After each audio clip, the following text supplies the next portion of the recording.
Here is Chapter 6, The Fox's Playground. Oh, I'm gonna jump across the water and come over to this corner here. I'm gonna clip through here.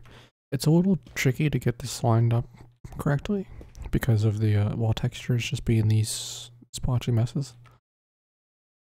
So when you come in here, you can kind of see around here, there's like this pattern right here, this lighter spot down here. And kind of look at that and go like around the bottom of the darker spot and go 1.5 tiles on the floor in each direction. Quick save and quick load. Hopefully it gets you through right away. If not, you can just, do one of those and push you out. And then going to carefully platform through here. It technically is possible that you can get a launch from this clip, and it is possible to get up to that room with that launch, but I've gotten it once ever, so I wouldn't exactly rely on that. And I don't know that there's like a good setup to do that, so yeah, good to know, but not anything to really aim for. So then platform, build your platforms through here. Be careful not to move too far to the left or right, because you'll clip back in bounds. And there's the statue and the switch. Continue climbing up. When I get here, I'll move a little closer. I aim to get my triangles on like this ledge here. It's easy to get them here. If you do that, you'll pop up. Like when you do this, then when you run up, you're like a little bit smoother. And you kind of skip this top step, which otherwise you like kind of fall and hit the ground and you fall and hit the ground again, and it just is weird momentum. Not a big deal, but worth pointing out. So this room is nothing. Just hit the switch. It is technically possible to clip through this gate, but it's really difficult and it takes forever, so I'm not going to bother even showing it. And then in here, you just have to climb up. I jump up here instead of building a second triangle. I don't know that there's a huge time difference, but just do whatever you want. Technically, when you're going up a straight path like this, it is technically faster to do a triangle close to you and then 2 points far away, and go like this.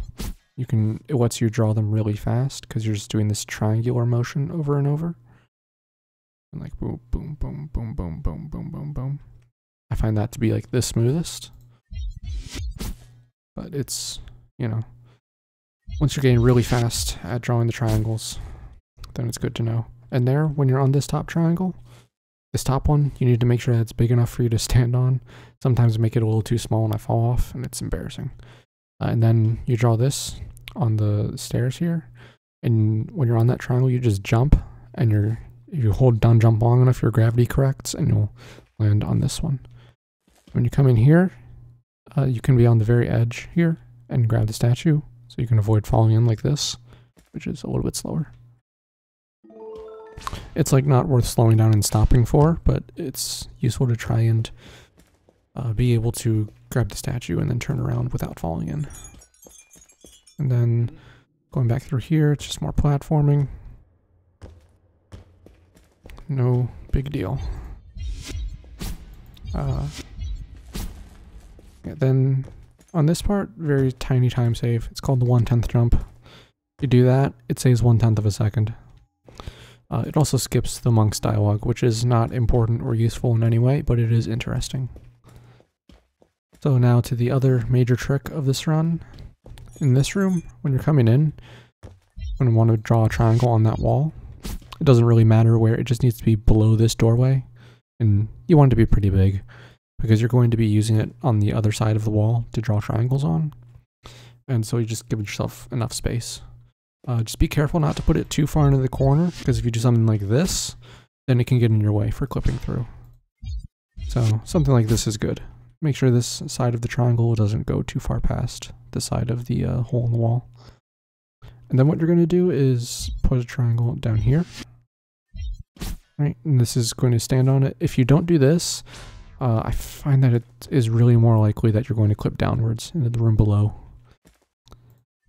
So You want to have this triangle here. You want to try and get it as close to the wall as possible. It doesn't need to be perfect. You can see I have, you know, a bit of a gap on each side, but it's not a huge deal. And the height is similar to the first clip in the level. It's a little tricky to get it just right.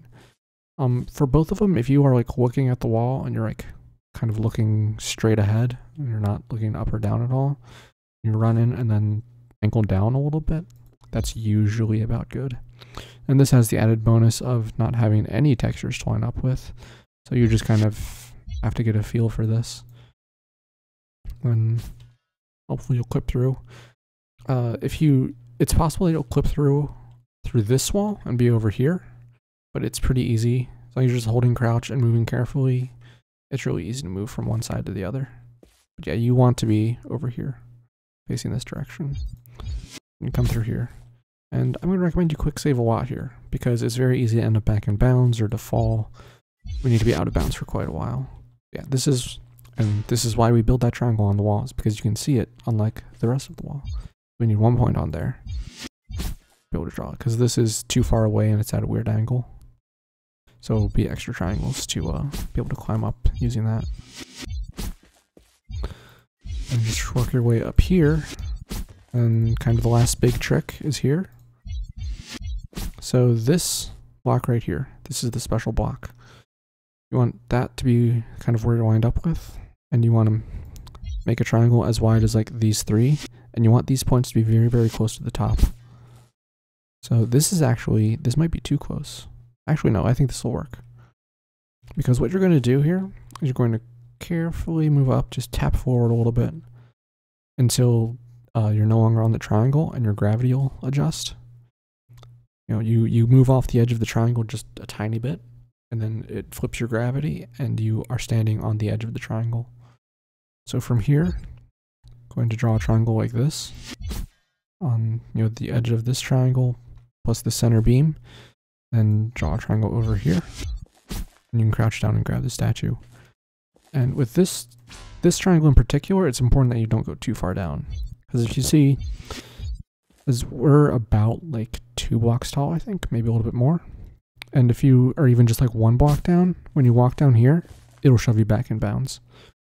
So that's why it's important to be like pretty close to the top like this.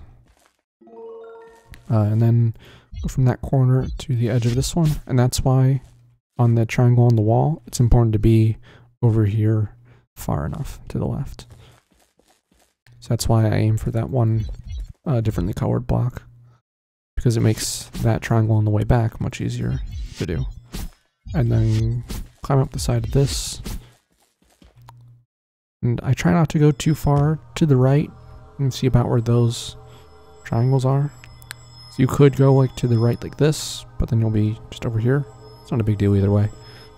And then when you're dropping back down in bounds, just want to be careful. Don't go too fast, because if you fall off, it's a long way down. And then there's this. The altar being upside down doesn't change the timing of the portal spawning at all. It just looks different, but it spawns at the same amount of time as everything else. And yeah, that's that chapter done.